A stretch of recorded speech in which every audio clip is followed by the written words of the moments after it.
podcast role. Welcome in. You're listening to an Imperfect Leader, the Superintendents and Leadership Podcast. We are so glad that you're here. Hello, Jamie. Hello, Peter. Hey, listen, yesterday, I'm in this band for the Seattle Reign, the women's soccer team. Yes. It's in this pep band. I play alto saxophone. And last night, we had a Halloween-themed rehearsal. And the alto saxophone section dressed up as me.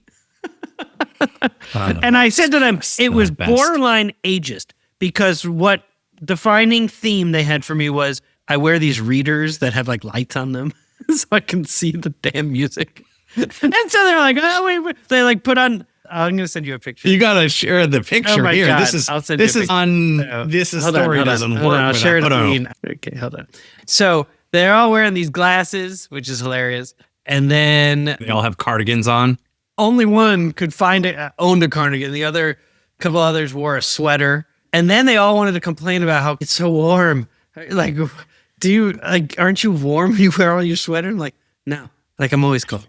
So Did they all have Mets hats on? You see it? Yes. And Yes. not only that, they had all different hats, but one of the band members, Kurt, printed out the Mets logo and cut out and then brought tape. And so they're all putting the Mets logo on their baseball. This is the best. This is the best. Yes. While they are to be commended, this is a fabulous costume. So listen, that's exciting, right? Super funny. And yeah, I've got my cardigan on. And Kurt You've got has your his cardigan on. And then your others lights. have just got their, Tori's Oh, got my his goodness. sweater on there. Yeah, that's amazing. So, and then the other thing I wanted to tell you is that last week I was in Kansas City. I was the keynote for the Kansas-Missouri Superintendent's Leadership Forum. And I'm sitting in the audience after having given my keynote and then having facilitated one of 3 panels, which you're going to be mad at me that I should have put down a freaking mic. These were amazing conversations by superintendents about either engaging their school boards, navigating tough decisions. Wait, what was the lessons conference? from the Kansas and Missouri Superintendent's Leadership Forum. So these are Is there superintendents video from of both this? states. Of these panels? No. You're going to be, I know. This is where I needed to say to you beforehand, hey, I'm going. I should probably, what should I do? So, Oh, my goodness. Meanwhile, some are talking about federal investigations based on this new administration. Some are talking about, and maybe it was good that we didn't have a mic because they could be honest and maybe they would have been a little bit more reserved. Fantastic conversation. Anyhow, I'm sitting in the back of the room, at a table with other superintendents. And this gentleman next to me, superintendent in Kansas, in Great Bend, Kansas, says to me, this is the first time I've ever sat down next to a podcast host that, for someone who I listen to their podcast. I was like, oh, so nice to meet you. So I just wanted to say thanks to Chris Sexton for being a listener. Did you tell Chris that we would love to have Chris on the podcast? He can. I did sort of say, if you'd like to be on the podcast sometime. And I think that's when he was like, whoa, I'm happy to be a listener. Yeah, I'm always assuming everybody wants to be on the podcast. Nope. Some people I do too. I have I do. That's Yeah. a clear bias that we both share. You should Why be on wouldn't the you want to be on podcast. the podcast? Yeah. You'd be amazing. And then they're like, I don't know. What's wrong with you? How come you don't want to be on the Because you podcast? both are schmoes. I've listened to you. I'm good. Anyhow, it's been a great Exactly. few days sort of feeling affirmed by Chris and really participating in some nice panels with individuals from large districts, small districts, rural, suburban, from both Kansas and Missouri. And then last night, I will take it as a compliment, the dressing up as me. Oh, and at the end, so rehearsal ends at 9. The ferry leaves at 9:20 to get back to where I live. And we practice at Lumen Field, where the Seahawks play and where the Rain play and the Sounders play. And so I have to leave at 9 so I can run to the ferry terminal to get on that ferry. And so I apparently always say right at 9, I got to go. I got to catch the ferry. So that's what they just kept saying to each other. Wearing the Mets hat, wearing a cardigan sweater. And it was like, I got to catch the ferry. I got to catch the ferry. I was like, I've been reduced to that. A cardigan, a Mets hat, and anxiety about missing the ferry. That honestly, it all pangs. That's all perfect. That Amazing. exactly. Yes, that's where it has come. That's what it's come to. You definitely. There are some other things that I might add. Don't add things because I want to make sure that we don't forget to tell people, actually, we're here to talk about an amazing conversation I had with Dr. Wortham. Deborah Wortham is a superintendent and retired at this point, but has been a superintendent and was superintendent in Roosevelt, New York, which is next door to Freeport, New York, which is where my parents had their first home, and then swapped homes with my grandparents. So I spent a lifetime going to Freeport, and it's a really interesting community, and Roosevelt as well. And I felt a real kinship with Deborah, and we have radically different paths, and yet I think very aligned values about what we would want for kids, and just sort of trying to create that cultural field where great things can happen. So I know you probably have something you want to say before we get into the conversation, and so I will leave it to you. I will say this is very, I met Dr. Wortham at AASA, and she is a friend of a former superintendent of Chapel Hill Carver City Schools, Dr. Nia Hamlet. And that's how I got to meet Dr. Wortham. And I loved this interview. I laughed a lot because of the way in which she approaches basically what you said, creating a cultural field. I think she described it as setting the context. Is that right? No, that's right. She does. Yeah. So I think what we'll do is we'll get into the conversation, and then I know we'll have a lot to talk about afterwards, particularly around setting that context. And, in her book about setting the atmosphere. Setting the atmosphere. That's it. Yeah. That's it. It was great. I really resonated, and I'm excited to talk about it. Okay. You are listening to An Imperfect Leader, the Superintendents and Leadership Podcast. I'm Peter Stiepelman. And I'm Jamie Manson. And we will see you on the other side. Today on An Imperfect Leader, our guest is Dr. Deborah Wortham. She is a nationally recognized educator, including the recipient of the ASA Women in School Leadership Award. She is a best-selling author with Setting the Atmosphere. We're going to ask her about that. She is an elder and a professor. She is the former superintendent for the East Ramapo Central School District in Spring Valley, New York. And most recently, she worked to resetting Roosevelt as the superintendent of the Roosevelt Union Free School District on Long Island, New York, which, by the way, is the home of my favorite teacher, my social studies teacher for both 9th and 10th grade at Southside High School, Goldie Siderman. Deborah, welcome to An Imperfect Leader. Thank you. Thank you for having me. So first of all, an elder. I love that. Why is that important? To the natural eye, an elder would mean someone who possesses wisdom, and someone who really passes the wisdom along, and someone who's lived and tested, tried and true, and still growing. In this situation, that's probably true as well, but it means that I am an ordained minister, and I am a minister of the gospel. Yes. Oh, I love that. I love that because I also think that superintendents have a role almost like an elder in a faith-based community, which is they're to bless the good work that they see happening in their buildings, right? I mean, I think it is almost a spiritual event when you're in a classroom and you see amazing things happening where children are doing tremendously amazing things, and the teachers who are responsible for activating that knowledge, and we serve as those who get to bless that good work. So I love it. Peter, you are 110% correct, and I have never heard that put so eloquently, but yes, that is absolutely correct. If this is my high mark for our conversation and it's only downhill from here, we should probably just end now. It's been great having you. I love having you. Thank you. We'll talk soon. Amen. Oh my gosh, this is going to be fun. Tell me about Setting the Atmosphere. This is your book, and I know that you wrote it pre-retirement, and it's become a hot book in terms of how ASA has promoted it, and others have been talking about it. Culture's everything. So I imagine, tell us about it. Absolutely. The book, number one, reached Amazon's Hot Topics, #1 Hot Topics bestseller. And it was so surprising. I actually took a screenshot when I went on to Amazon just to check out the status of the book, which meant that people are hungry and thirsty for practices, protocols, ways in which you set the atmosphere. First of all, that title, Setting the Atmosphere, is attributed to a song that I heard in church one day, the choir singing to set the atmosphere and to be able to breathe and inhale and bring in goodness and exhale things that are not satisfying to the spirit, to the soul, to our natural body. And so with setting the atmosphere, I realized about 20 years ago that we need to be in places where we are free. We are free to accept and to believe and to grow and develop. And it's no room for stinking thinking. None whatsoever. It's okay to be tall. It's okay to be short. It's okay to be, cross-eyed, whatever.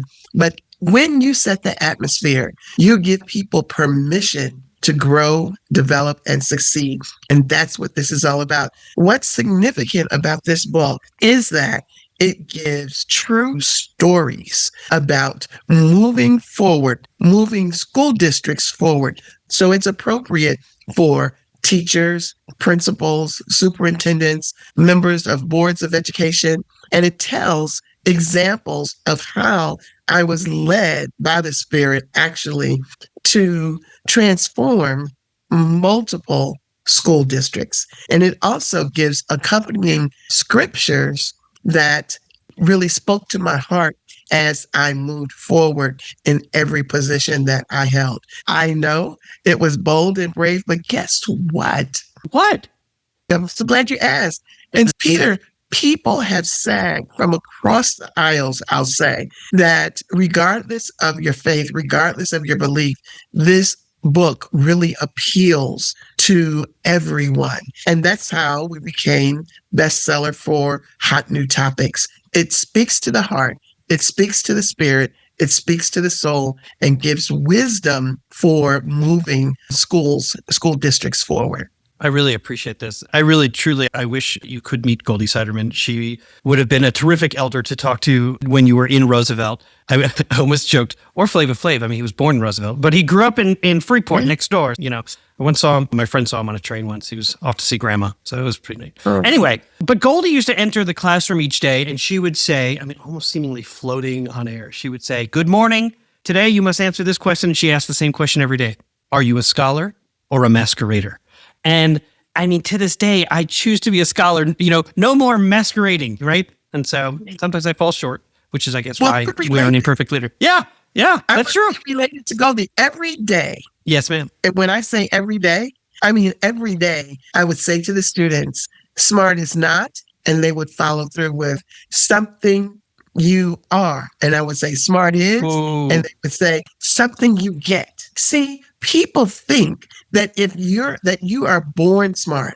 And if you're born smart, you might be good at this or you might not be good at that. Truly, we send some messages unintentionally. You see it all the time in our schools where we say, "Oh, you want to take that advanced class?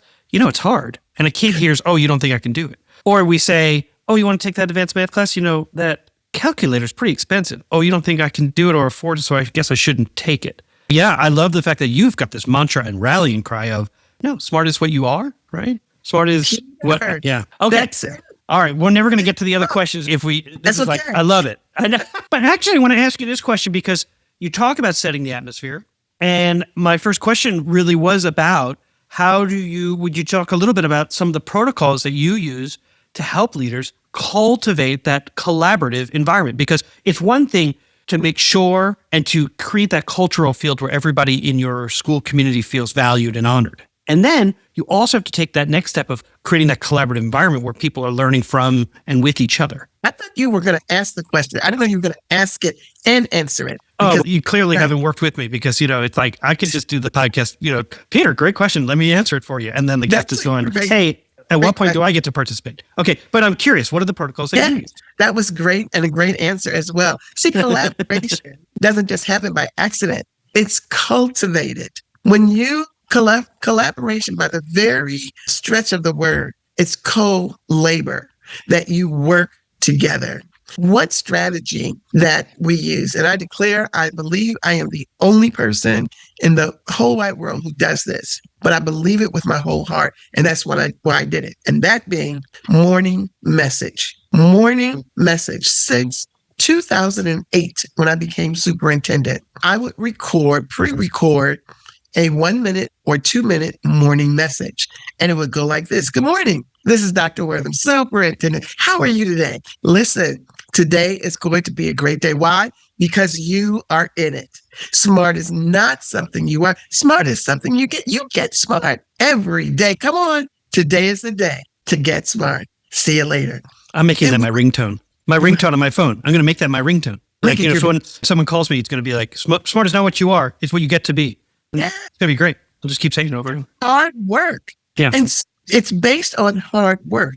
That's the number one go-to belief. It is really called the philosophy of efficacy. And the philosophy of efficacy really begs to the forefront that the role of rallying and pulling the troops together and building on confidence. So that's one strategy, but it is the one that undergirds, I believe, all of school improvement. And this is why I was able to go from district to district, because I focus on belief driven through the morning message. So therefore, throughout the course of the day, teachers would talk about the morning message. Students would talk about the morning message. Students would go home and talk about the morning message with their siblings and with their parents, with their family members. So we became one district, one sound, united under one front. If I said Roosevelt, then the response would be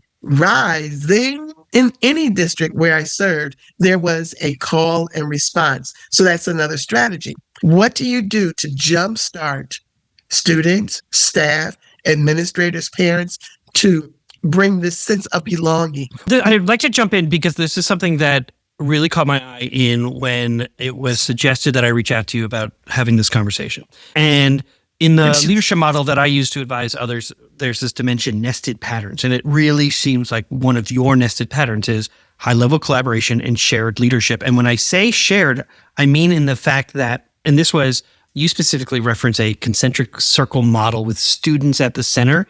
And then you mentioned including student voice. And this is what got me really excited, because so often we intuitively understand that student voice is important. You're very intentional about student voice and providing professional development of the students and ensuring that, that an explicit instructional model and learning targets are driven by them and for them. And so can you talk a little bit about that, this overall collaborative environment with students providing that voice? Sure.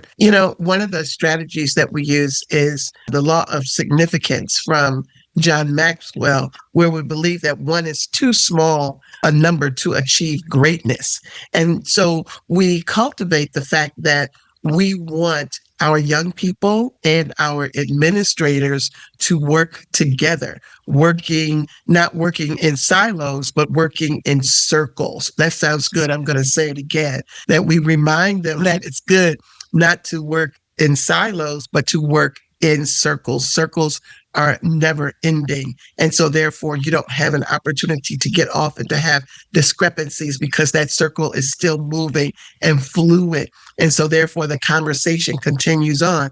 Now, in those concentric circles, every time there is a situation, I put a circle around it, which means that if students are having a discrepancy, I pull together a group of students, we sit in a circle and we discuss it. And we don't just discuss it then, but once you're in a circle, you continue in that circle forever and ever. So there's superintendent's community circle, superintendent's clergy circle, superintendent's teacher circle, superintendent's administrator circle. And I imagine it is not strict and confined circle, that as more people enter the circle, it continues to grow in its influence and connection to others. Exactly. Yeah. And known to be a member. So in order to not have an agenda for each circle and for people to feel free to speak from the heart, then we talk about norms and we do professional development about the leaderless circle and how everyone is free. Let me give you an example if I can. In one district, my first month there was a planned walkout of the high school students. And it was planned by a community member who was upset with the board about particular situation. And a student, because we had already built a relationship, a student came to me and shared with me what was planned. And I said, how do we handle this? And that student rallied the student leaders, and we met. And I said, as your new superintendent, I have addressed this issue and the plans for this issue and the plans for this issue. And the student said, are you kidding me?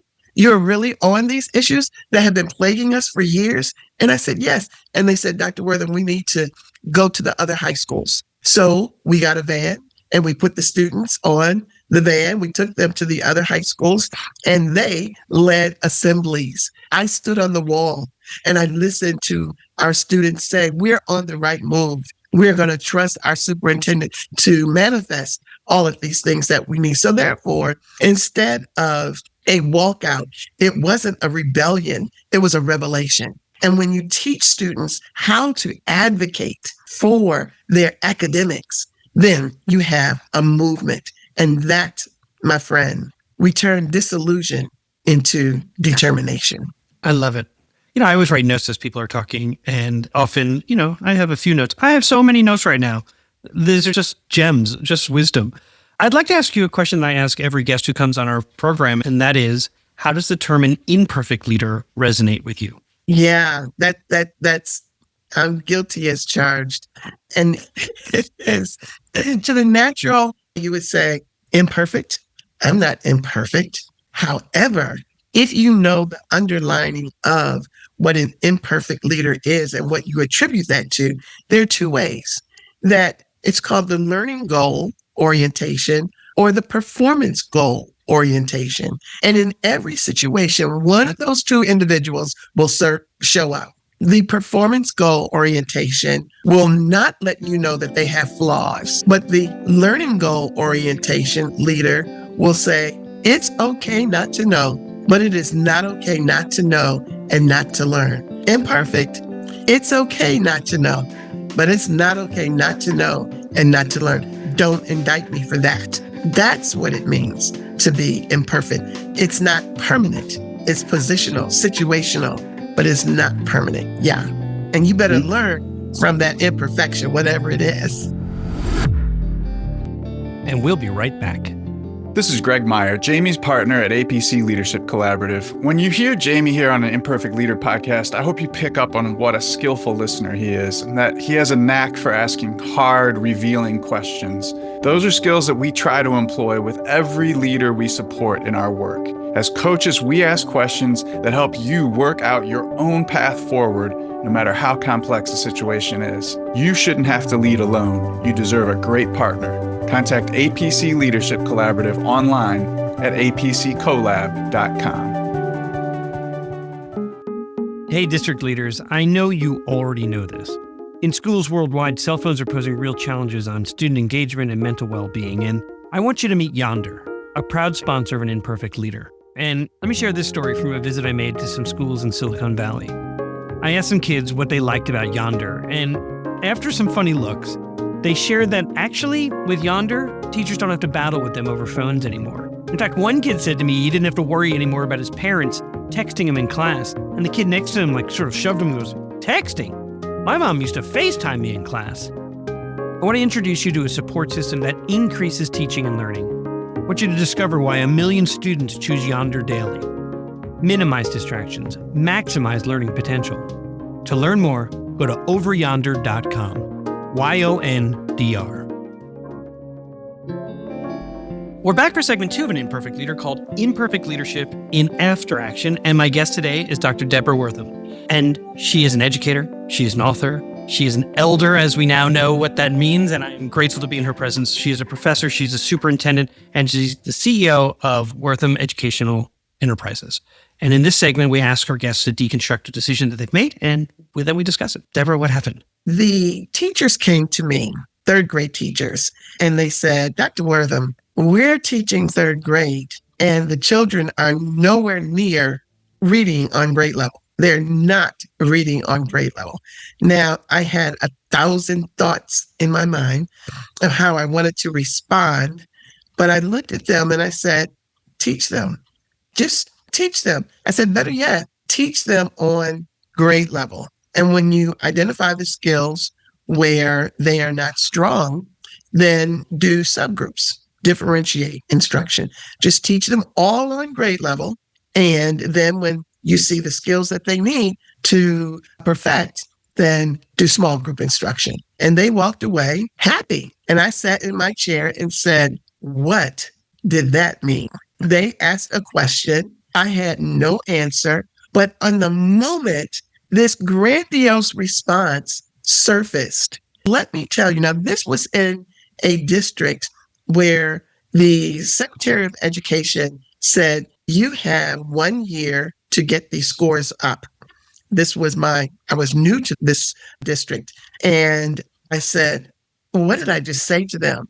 As I watched these teachers, they were so giddy. Every time you saw them, they were just happy and working together. That was the key. I would go into one third grade classroom and the teacher is starting a sentence, and I'd go to the next third grade classroom and the other teacher is finishing the sentence. They ate together. They planned together. They would work together on the weekends. I heard them talking about, remember Saturday, we said we were going to meet at 2:00. So I started thinking there's joy with the challenge, but there's collaboration and there's networking and there's sharing of information. At the end of the first 45 days, students are assessed. I get a call from the Department of Ed, and they want to know, how did our students move forward so much in the third grade? And I said, oh, okay. Yeah. And I repeated. We taught all of the children on grade level. And then we did skill groups. And they said, oh, can we come and see? Absolutely. So something that started as, oy vey, what are we going to do with so many? I appreciate the oy vey. So let me see if I understand this correctly, because typically as people share their story, it's, man, this was a train wreck, and then this is how we sort of made a mid-course correction. And what I hear you saying, which is so interesting to me, is that here you were approached by your third grade teachers. You are the superintendent, and you are responding with teach them. And that was you felt like they needed a response and you gave it to them. And their takeaway was, she trusts us to work together, to collaborate, and to make this work. And we're going to teach children on grade level. And I thought this was so interesting, because my takeaway as you were saying this was, what skill deficit might they have? And then we're going to teach that skill, as opposed to they scored a 14 on the, SRA or whatever, the reading test. And so we're going to just clump all these 14s together. Meanwhile, they all have different needs. It doesn't mean that they all have the same need. And that really, that trust that you gave them, they ran with it and it inspired them. She trusts us. We got to do this work. So what may have been overlooked initially of, I really wish I had given them a response that was actionable. As you look back, that was the actionable response they needed to hear. Right. So it all worked together in that, although I didn't give them the strategies, the steps, I gave them a global concept. All of your students can learn under your leadership. That is the philosophy. And a little bit lucky that they heard that and took that with you, because, you didn't explicitly say, I trust you, and just teach them. I know you can, just as you just said it here. That isn't, at least the way I understand the story, isn't what you said. But they heard that. They heard that message. Right. They heard that. And I'll even go back to say another foundation of that. Yes. As a second grade teacher, the same thing happened to me. I was a brand new second grade teacher, and I went to the office to tell the secretary that she made a mistake. She put second grade on my class roster, and these young people were reading on a pre-kindergarten grade level. Only I intercepted and saw the principal and told the principal, and the principal looked at me and said, teach them. Mm-hmm. Went to church that night. It was a Tuesday night, and I couldn't wait to tell the pastor that the principal told me to teach these children that were nowhere near reading level. And he looked at me and he said, teach them. There was a release in my heart and in my mind. When the children walked So it wasn't just a flippant remark, it was deep down in your soul that when they came to you and said, what do we do? Our children are not reading on grade level and they're third graders. You were able to access this aspirational, rallying cry to them, teach them. Exactly. But the pastor nor the principal gave me the strategy, but they gave me the will.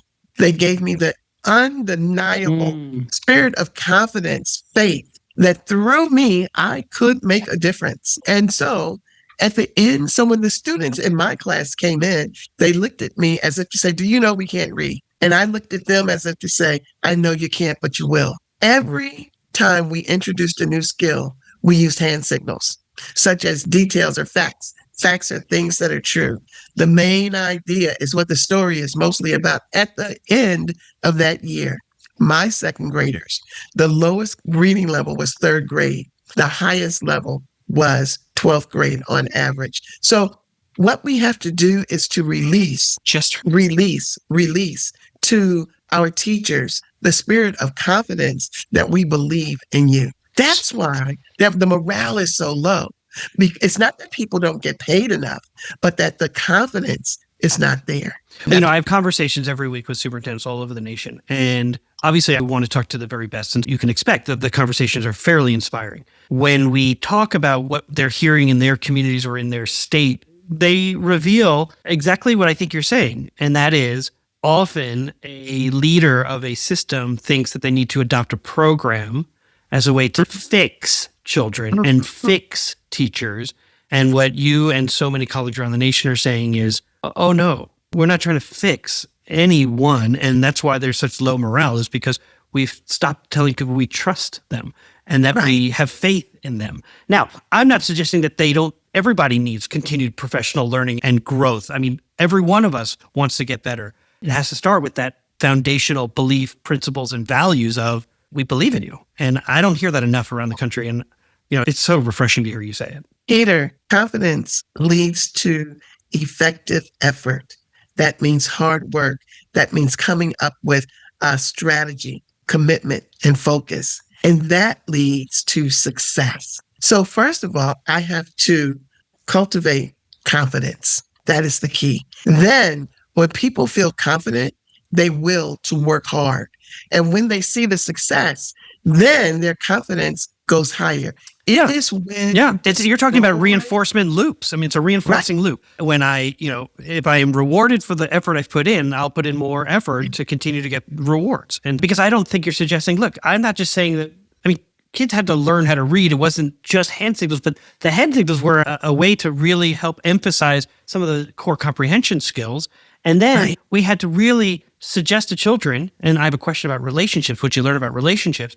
And I think what you're saying, you're going to accuse me of answering the question as I've just asked you. But what I think I hear is, when someone says that they believe in me, I'm going to make the effort to try to continue, even when I fail, to get back up there and try it. But I would say, what did you learn about relationships as you were working with teachers? What did you learn about relationships as you were seeing students learn? What were sort of the key takeaways about relationships that you could share? I learned early on that relationship is the key. I was in a school in another state, and the school was one of the lowest performing in that state. And I'm doing professional development on professional learning communities, and I heard a sidebar, and the teacher said, she wants us, talking about me, she wants us to work together, and we don't even like each other. Ooh. Wait a minute. That's why your scores are so low, because there's no co-laboring. There's no cultivating of consciousness where you can conceive birthing something great because of you working together. So with the principal, we really had to work on building relationships. Here's the end of that story. Please. At the end of the day, the principal was promoted because she was able to turn that school around so that people did work together in professional learning communities and they understood the merit and worth of relationships. We can't teach people that we don't like, and people can't learn from people that they don't like. We have to be champions of and humans know whether or not you like them or not. You see, like with a teacher and a kid, when they're like, kids falling out on the ground, they're rolling around, they're like, I care about you. Come on. I need you to get up. No, that kid knows you don't care about me. Tell students, I taught your brother and he wasn't successful. You're destroying their confidence and their relationship. As long as that confidence level is going higher and connecting, then there's forward movement. But as soon as you bring the confidence level down, John Hattie says that. John Hattie, whom I love, said, one thing to move scores and students forward is for teachers to know what they're supposed to do every day. That will help students to grow 1 month for every month in school. But when you have a relationship with students and staff, that collective efficacy moves that needle further than anything. Yep. In his visible learning book, I don't remember the 1 point whatever, but it is certainly a high effect size, which is two things. One, whether or not the teacher believes the kid can, and then also whether or not the kid believes the kid can. And so this has been amazing. Our guest today was Deborah Wortham. Dr. Wortham is a former superintendent, educator, author, elder, professor, and the CEO of Wortham Educational Enterprises. And Deborah wrote a few notes, and two that really come to mind. First, I love stinking thinking, away with stinking thinking. Oh man, I'm running with that. But also that this idea of not silos and working in these concentric circles and getting that overlap and seeing how we're connected to each other, because our systems, internal systems, external systems, within those systems, they all work together and collectively make great things happen for kids. And then the last thing, please everybody look for her book, Setting the Atmosphere. And then just the last thing I would say is Imperfect Leader Rising. Thank you so much for giving me your time. Thank you. Wonderful. We are back. Can I open with a question that I think will help frame this conversation? Oh, sure. That I'll say, as someone listening to the interview and now getting to talk about it, I didn't get enough of. Who is Goldie Siderman, and what made her important to you? Oh, man. She's the best. She was the That's best what I hear. teacher. That's what I hear. My God. And I'd say my older brother probably would say the same thing. She would walk into class, almost like walking on air, and would say, are you a scholar or are you a masquerader? And I had her for 2 years. And so having 2 years with this brilliant individual. In fact, about a year ago, she's still living. She's in her 90s. And I emailed with her, and I was just so thrilled to be able to thank her for really having an impact on the way that I learn and how she taught me about the world. And it was amazing. And then I recently tried to reach out to her again. I couldn't get in touch with her. And it may be that she no longer is accessing email.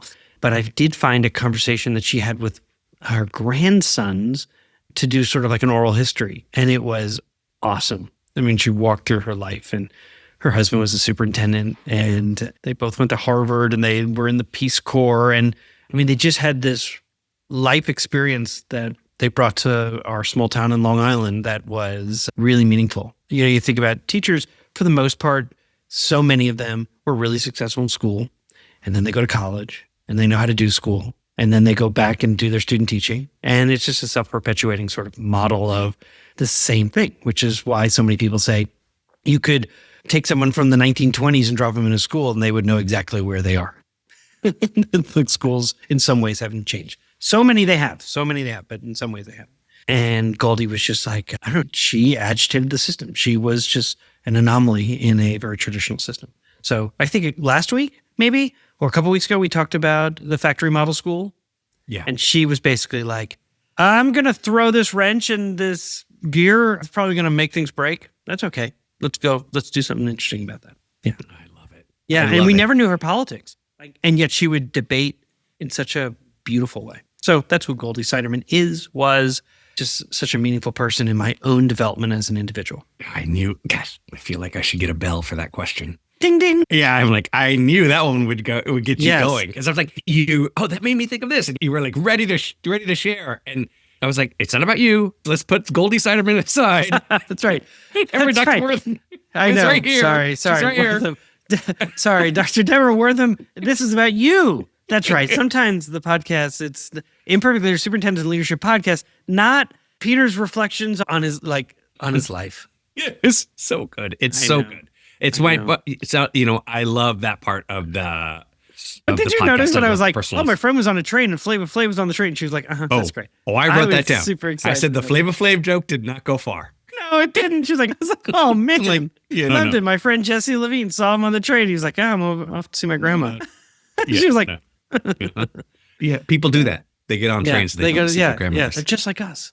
Exactly. Turns out. Can I share a different quote that I think I'm going to lean into this, the Setting the Atmosphere, her book. Please. Yes. And the way in which she talked about it in terms of setting what I would say, describe as setting the context or creating this cultural field, as we've talked about in the past. I loved it. And she talked about her morning message. And the morning message was, good morning. This is Dr. Wortham, the superintendent. How are you today?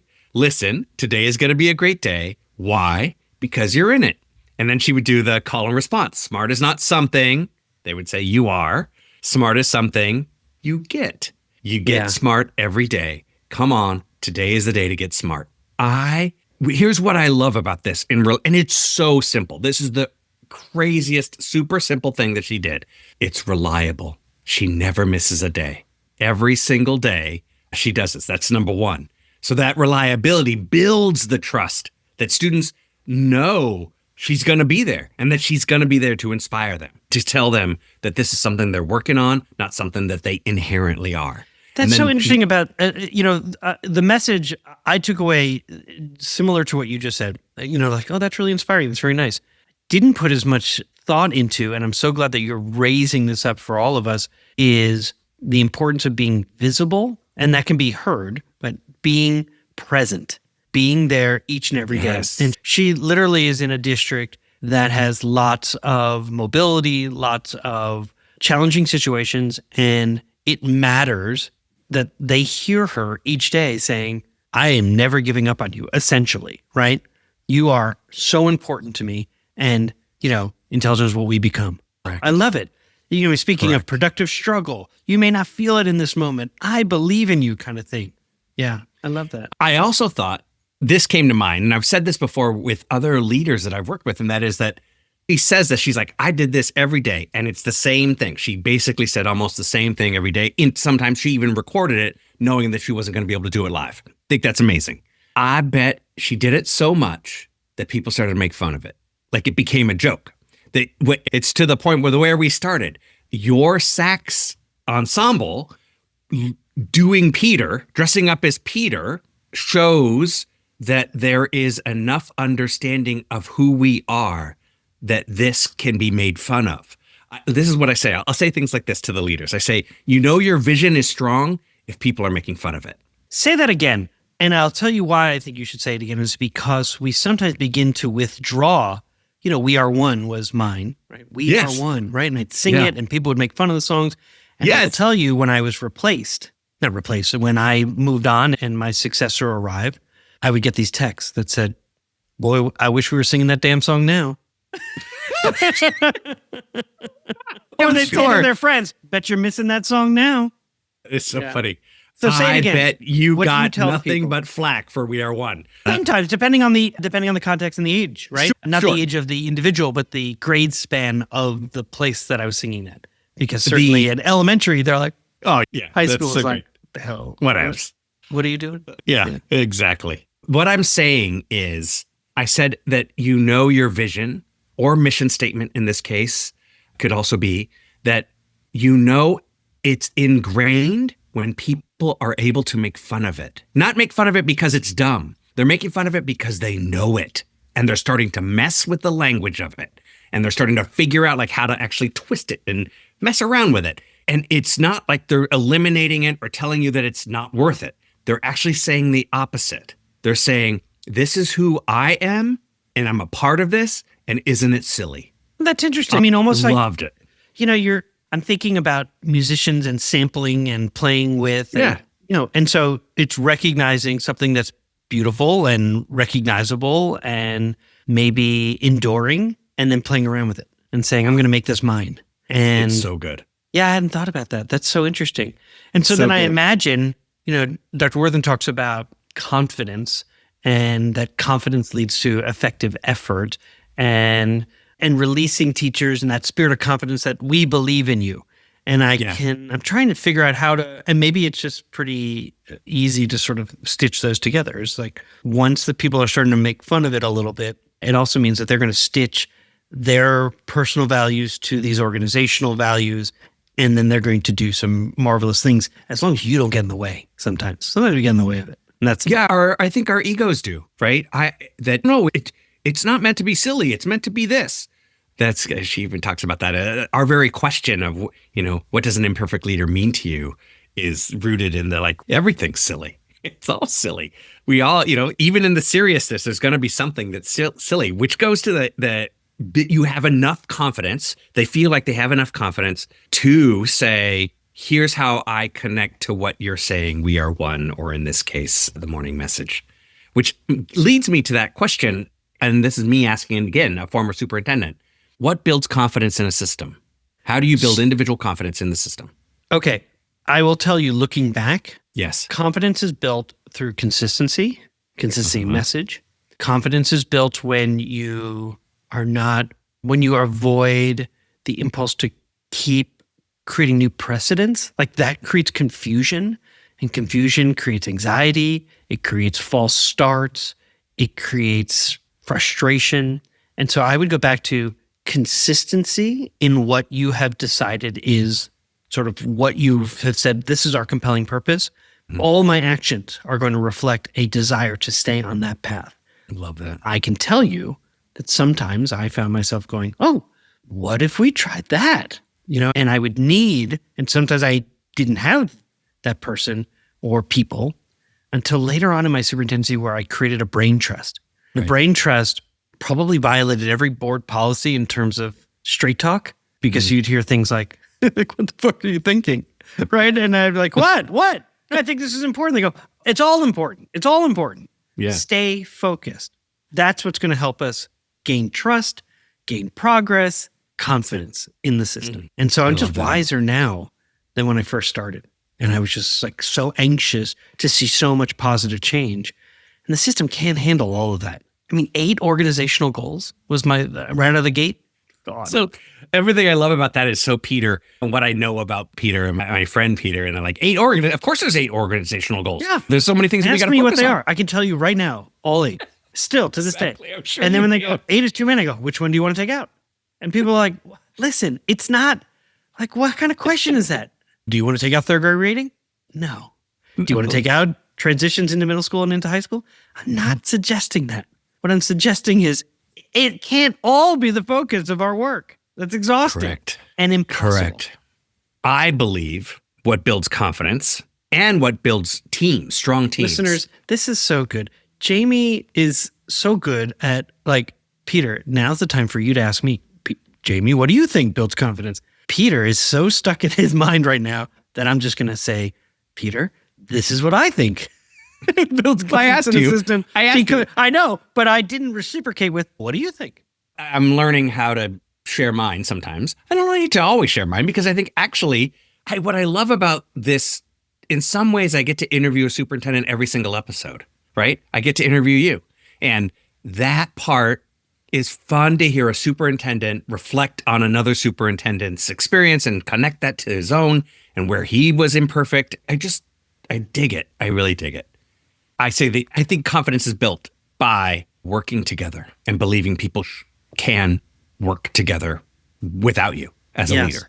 I imagine when you say work together, 2 things come to mind. One, certainly is collaboration, people working together.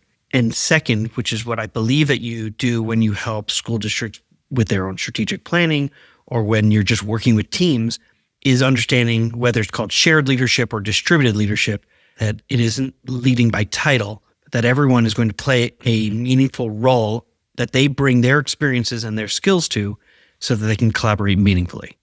Right. I mean, it's just what I know about you and the people that you've worked with. It isn't just collaboration. Let's work together. It's, hold on, we're going to share this leadership work. In fact, this is like basic discipline and practice in that how do you get better at collaboration? You collaborate. Like you don't get better at collaboration because you and I both went to see a Seattle Reign game. You know what that makes us better at? Seeing Seattle Reign games together. It doesn't make us better collaborators. You have to do the work together and go through the bumps. Yes. This Going is to the Seattle Reign game is about building congeniality so that collegiality is more possible.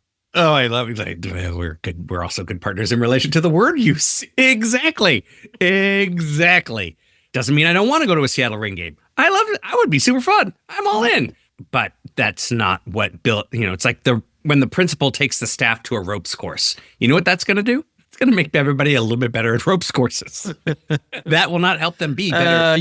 Deborah Wortham talked about there's no room for stinking thinking. I'll tell you, those rope courses, that's probably the place where there's a lot of stinking thinking. As a guy who has children who loves ropes courses, and I've done plenty of ropes courses, they're super fun. I'm all for it. Nope, For sure. I watched my kid just run the ground. I'm the opposite. Good We're productive different struggle up there. But that's not what I'm talking about in terms of collaboration. Collaboration, though the word is big here, it really does mean trusting people in the organization to do the work together without you having to tell them what to do. This is even teaching. I love the research that basically says kids learn more by talking to other kids about the learning even when off topic, meaning that they are touching on the learning, going away from learning, coming back to the learning, going away from learning. They learn more than they do from the teacher talking at them.